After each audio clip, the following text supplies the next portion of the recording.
Now syntax 3।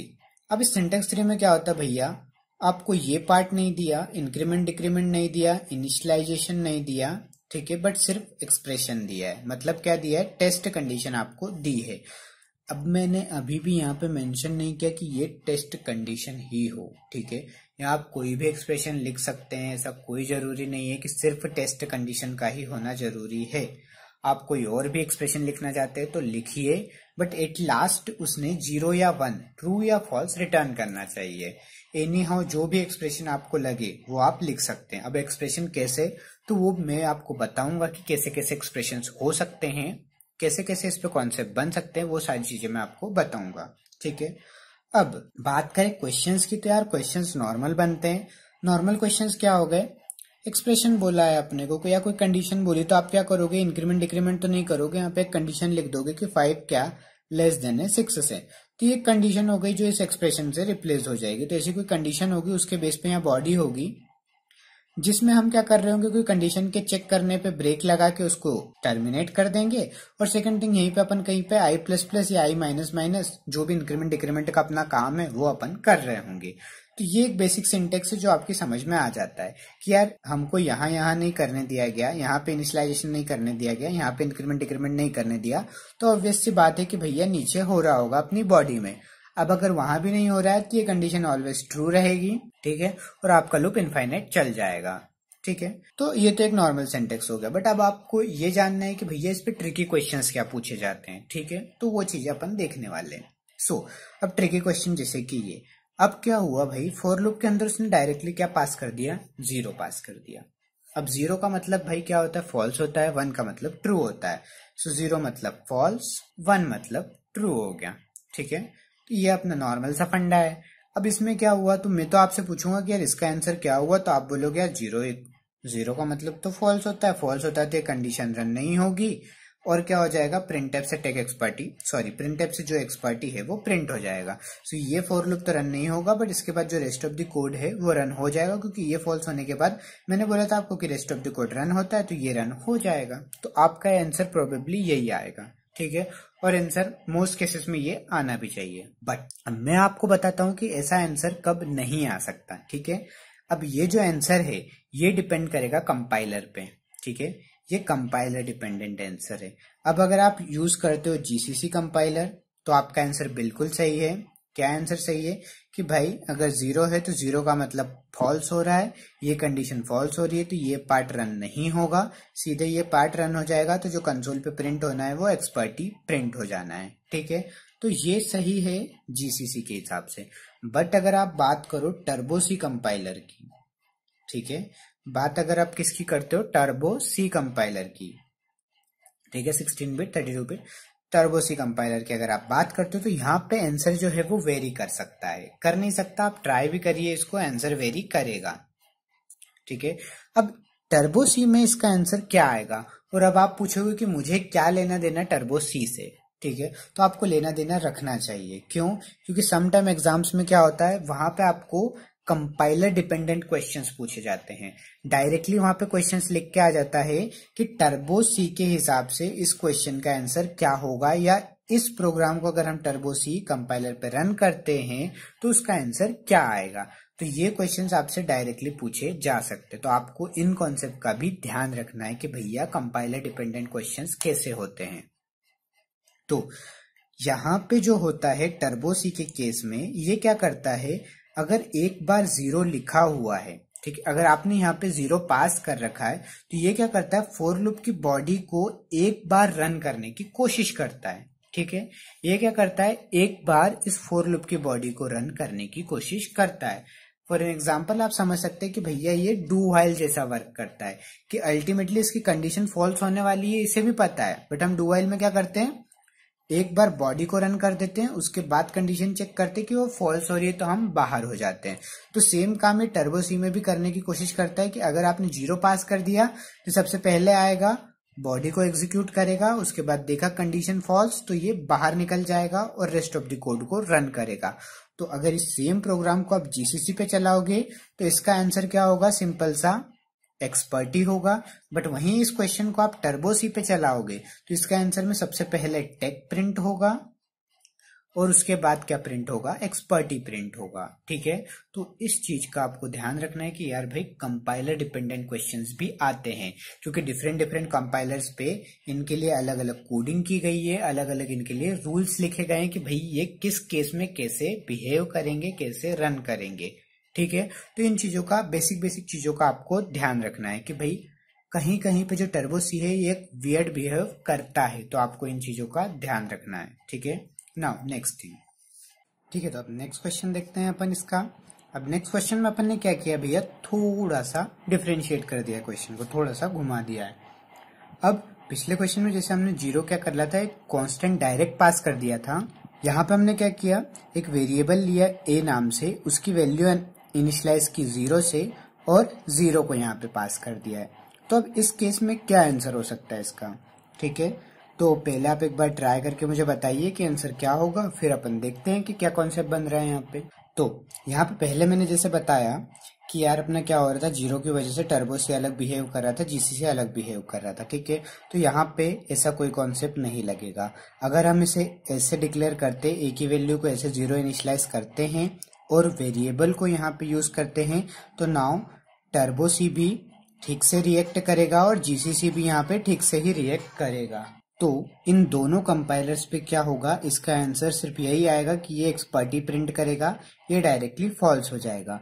तो यहाँ पे हमको टर्बो सी का कोई भी वियर्ड बिहेवियर देखने को नहीं मिलेगा। ठीक है, तो ये चीजों का आपको ध्यान रखना है कि भैया ऐसा कुछ होता है तो भाई दोनों सही वर्क करेंगे।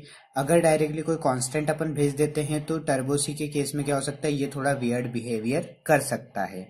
ठीक है, अब ऐसे ही घुमाने फिराने के लिए इसके दो मोर फ्लेवर बन सकते हैं। अब ऐसे ही घुमाने के लिए इसके कुछ और फ्लेवर्स भी बन सकते हैं, लाइक यहाँ पे आपको डायरेक्टली कांस्टेंट में 1 पास कर दिया जाए। ठीक है, या फिर क्या हो, यहाँ पे a इक्वल्स टू 1 लिख के यहाँ पे आपसे बोला जाए कि इसका आंसर आप चेक करके बताओ कि क्या होगा। ठीक है, तो इनमें अपने को ज्यादा टेंशन नहीं लेनी है। 1 के केस में तो जो आंसर होना चाहिए वही होगा। तो अगर अपन नॉर्मल एग्जांपल देखें कि यहाँ पे क्या पास किया होता, 0 की जगह 1 पास कर दिया होता, फोर लूप में कंडीशन की जगह डायरेक्टली 1 आ गया होता, या ए की वेरिएबल की वैल्यू 1 आ चुकी होती। 1 का मतलब क्या होता है, कंडीशन ट्रू, तो ये क्या होता, प्रिंट होता रहता। अब आई की वैल्यू को ना हम बढ़ा रहे हैं ना कोई कंडीशन चेक हो रही है, डायरेक्टली यहाँ पे ट्रू पास कर दिया है, ट्रू बोले तो 1, तो हमेशा यहाँ पे इसको 1 ही मिलेगा। तो ये लूप क्या चले जाएगा, इनफाइनाइट चले जाएगा। ठीक है, तो एक क्या हो सकता है, ऐसा कंडीशन हो सकती है। तो इस केस में भी क्या होगा, ये लूप इनफाइनाइट टाइम टेक को प्रिंट करता रहेगा। और यहाँ पे भी क्या होगा, अगर वेरिएबल डिक्लेयर करके भी हमने वेरिएबल पास किया तो भी सेम सिनेरियो। ठीक है, तो अगर हम 1 पास करते हैं तो टर्बो सी डिफरेंट बिहेव नहीं करेगा, बट अगर हम 0 पास करते हैं, एज अ कांस्टेंट पास करते हैं, तो क्या होगा, इसका आपको डिफरेंट बिहेवियर देखने को मिल सकता है।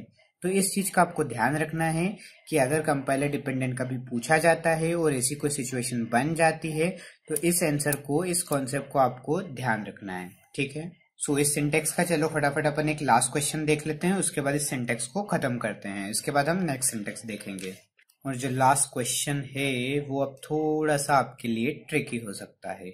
सो कुछ भी नहीं करना, आपको सिंपली पता ही है स्टेप्स, तो जल्दी से जाओ इसको सॉल्व करके देखो आपके हिसाब से क्या आंसर आ रहा है इसका, फिर बताओ क्या होता है। ठीक है, सो ये थोड़ा क्वेश्चन और ट्रिकी हो सकता है, फिर भी अपन ने कवर करने की कोशिश की है। तो सबसे पहले अपना काम कंप्लीट करो, वीडियो को पॉज करो, इसका आंसर सोचो, आंसर सोच के कमेंट में टाइप करो और एंटर मार दो। ठीक है, उसके बाद यहाँ पे आके देखो कि भाई आपका क्वेश्चन का आंसर सही आया या नहीं आया। ठीक है, आपने कॉन्सेप्ट को सही से समझा है या नहीं समझा। अगर नहीं समझा होगा तो फिर से अपन और रिपीट करेंगे यहाँ पे और क्वेश्चन को देखेंगे कि सही होता है या गलत होता है। तो फटाफट इसको सॉल्व करो, पेन पेपर जो भी लेना है लो, सॉल्व करके कमेंट पास करो फास्ट। सो होप सो आपने इसका आंसर करने की कोशिश की होगी, कमेंट भी किया होगा, यही आशा करता हूँ मैं, यही उम्मीद करता हूँ। अब नेक्स्ट अपन देखते हैं कि इसका आंसर क्या हो सकता है। तो भाई किसी ने ये आंसर भी लगाया होगा सबसे पहले 5 को देख के कि यहाँ पे इसकी वैल्यू 5 है, तो यहाँ पे 5 प्रिंट हो जाएगी और ये माइनस माइनस होता रहेगा, तो ये आंसर होगा। ठीक है, कुछ लोगों ने 4 से स्टार्ट करा होगा, ठीक है, कि भाई हो गई इसकी वैल्यू -4 से स्टार्ट करके इसको प्रिंट कर दिया होगा। अब कुछ लोग और एक्स्ट्रा चले होंगे तो उन्होंने स्टार्ट से शुरू कर दिया होगा कि x की वैल्यू 5 भी नहीं चेक की और 1 to 5 इसको प्रिंट कर दिया, जो कि नॉर्मल अगर आप आई जे के केस में देखते हो तो यहाँ पे i को 1 से इनिशियलाइज करते हैं, i को प्लस प्लस करते रहते हैं तो वो हो जाता है। एक और काम की बात मैं आपको बताना चाहूंगा कि भैया i और j जरूरी नहीं होते हैं। आप यहाँ पे जो वेरिएबल रखना चाहते हो, जो वैल्यू रखना चाहते हो रख सकते हो। i और j कोई ऐसा स्टैंडर्ड नहीं है कि यहाँ पे आपको i और j ही रखना है किसी फॉर लूप को मेंटेन करने के लिए, ठीक है। वो सिर्फ हम अपने इजीनेस के लिए उसका यूज करते हैं कि इजिली अपन आई का यूज कर सकते हैं, बस इसलिए आई लिखते हैं, नहीं तो और कोई इसका कॉन्सेप्ट नहीं है कि आई लिखना जरूरी है। आपको जो लिखना है वो लिखो। सो ये भी इसका आंसर नहीं है, ठीक है, क्योंकि ये 1 से स्टार्ट ही नहीं हो रहा तो इसका आंसर होना पॉसिबल नहीं है। लास्ट थिंग कि अब जीरो से सवाल ही नहीं उठता भाई, 1 से नहीं हो रहा तो जीरो का कौन सा कॉन्सेप्ट बनता है, ठीक है। बट ये क्यों लिख रखे कि समटाइम i इक्वल्स टू 0 या i इक्वल्स 1 आप स्टार्ट करते हो तो बेस्ड ऑन द थिंग अगर आपने इसको सॉल्व नहीं किया, ठीक है, अगर आपने इसको लाइन बाय लाइन सॉल्व नहीं किया तो आपके आंसर इनमें से कुछ ना कुछ तो आ रहे होंगे, ठीक है। जिन्होंने इस प्रोग्राम को जस्ट देखा और हाँ मुझे तो आंसर आता है ऐसा बोल के इन्होंने आंसर लगा दिया, उनके आंसर इन 4 में से आ रहे होंगे। बट इसका आंसर है नन ऑफ दी अबव, ठीक है, इनमें से इसका कोई आंसर नहीं है। और मे भी चांस कि आपको कोई और आंसर भी आ रहा हो, ठीक है, जहाँ पे कुछ और प्रिंट कर रहा हो तो आप वो भी कमेंट में बता सकते हैं, ठीक है। तो अपन देखेंगे उसको और बाद में डिस्कस करेंगे कि वो क्यों आया होगा, क्योंकि इससे ज्यादा चांसेस तो मुझे नहीं लग रहे, फिर भी अगर आपका आ सकता हो तो फिर देखेंगे अपन बाद में। अब नन ऑफ दी अबव कैसे आ रहे, तो भाई यहाँ पे आपने इसको लाइन बाय लाइन नहीं रन करा और डायरेक्टली रन कर लिया, ठीक है, क्योंकि वो करा आपने आपके माइंड में, जो कि आपने बड़ा गलत किया। अब यहाँ पे आपको क्या करना था, थोड़ा ट्रेस कर लेना था इसको। ट्रेसिंग कैसा, एक x इक्वल्स टू 5, भाई स्टार्टिंग में इस लाइन में तो यही हुआ। अब इस लाइन को हमने कर दिया रिमूव, ठीक है। अब आए अपन फोर लूप पे सबसे पहले ये पार्ट रन होना था, तो भाई ये पार्ट तो रन नहीं हुआ क्योंकि यहाँ पे कुछ नहीं था, ठीक है, वो आया इसको रन करने। सेकेंड पार्ट यहाँ पे उसको कंडीशन चेक करनी थी। अब कंडीशन में भैया हमने क्या डाल रखा है, पहले कंडीशन ध्यान से पढ़ो। कंडीशन कहती है x इक्वल्स 0। अब x की वैल्यू तुम देखो तो 5 है, क्या 5 इक्वल्स 0 के है, तो कंडीशन क्या हो रही है भैया, फॉल्स हो रही है।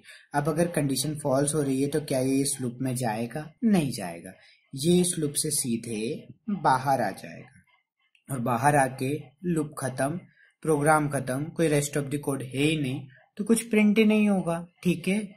अब अगर यहाँ पे मैं x माइनस माइनस भी कर रहा हूँ, x की वैल्यू प्रिंट भी करवा रहा हूँ या कुछ भी चेंजेस करते जा रहा हूँ, तो भाई उससे मुझे क्या फर्क पड़ेगा, ठीक है। जब तक कि मेरे यहीं पे फर्स्ट टाइम ही कंडीशन फॉल्स हो चुकी है, जब फॉर लूप चलेगा ही नहीं तो इसको माइनस करके इसको प्रिंट करवा के क्या सेंस बनता है। तो इनमें से कोई भी आंसर आने का सेंस नहीं बन सकता, ठीक है, कोई भी आंसर नहीं आएगा इसका। डायरेक्टली यहाँ पे क्वेश्चन, यहाँ पे इसकी कंडीशन फॉल्स हो जाएगी और ये लूप से बाहर आ जाएगा। तो ऐसे भी क्वेश्चंस आपसे पूछे जा सकते हैं जहाँ पे सिर्फ आपकी लापरवाही आपका आंसर बदल सकती है या आपके मार्क्स कटवा सकती है, ठीक है। तो आपको इन चीजों का ही बस ध्यान रखना है यार। लाइन बाय लाइन रन करो, कंडीशन ढंग से चेक करो, ट्रेस मेंटेन करो। खूब से खूब आपको 30 सेकंड या 1 मिनट का टाइम लग जाएगा एक क्वेश्चन की ट्रेसिंग करने में और क्वेश्चन को सॉल्व करने में, बट आपका आंसर एक्यूरेट आएगा। भाई इसके अगर मेरे को 2 नंबर मिल रहे हैं तो उसके 2 नंबर एटलीस्ट पूरे मिलेंगे, ना कि इनमें से किसी आंसर दे के 2 नंबर भी कट जाएंगे और माइनस मार्किंग हुई तो वो कटेंगे, वो अलग, ठीक है। तो इन चीजों का ध्यान रखो और केयरफुल तरीके से क्वेश्चंस को सॉल्व करो। और होप वीडियो पसंद आई तो प्लीज लाइक सब्सक्राइब करना मत भूलना। इसका नेक्स्ट सिंटेक्स जो है वो अपन अगली वीडियो में अगले पार्ट में देखेंगे। सो बाय गाइस, मिलते हैं नेक्स्ट वीडियो में।